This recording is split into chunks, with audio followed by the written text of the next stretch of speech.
Hi. இது வந்து மாமியாரின் கட்டுக்கதையோட continuity தான் இது.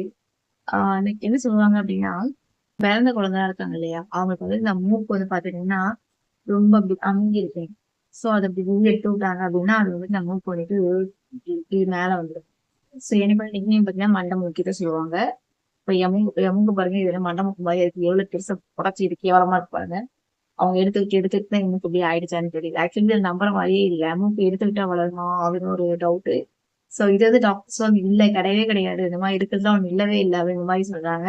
சோ ஆனா இந்த சைடுல வில்லேஜ் எல்லாம் எல்லாம் உண்மைன்றது நம்புறாங்க. கை கால் பிடிச்சு உருவி ஊத்துறது, மூக்கு எடுக்கிறது, உள்ள விட்டு அந்த நாக்கு அப்படி தூக்கி விடுறது, குழந்தைங்க தலைகையா போட்டு கவுத்தி குளிப்பாட்டுறது, நல்லா அப்படியே சளி எடுக்கிறதுக்கு ஏதோ ஊத்தி எண்ணெய் எல்லாம் ஊத்தி தொண்டைக்குள்ள விட்டு எடுக்கிறது, இதெல்லாம் வந்துட்டு எங்க ஃபாலோ பண்ணிட்டு இருக்காங்க. ஆக்சுவலி தம்பிக்கு அது வேண்டாம், அதெல்லாம் அவங்க அக்செப்ட் பண்ணிக்கவே இல்லை.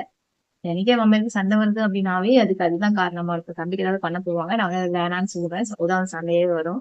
இது அது நம்புற மாதிரி கிடையாது. ஸோ ஆக்சுவலி இதெல்லாம் உண்மையா இல்லையான்னு தெரியல. நீங்க இதெல்லாம் நம்புவீங்களா? நம்புறீங்கன்னா கீழே மறக்காம கமெண்ட் சொல்லிட்டு போங்க. பாய் guys.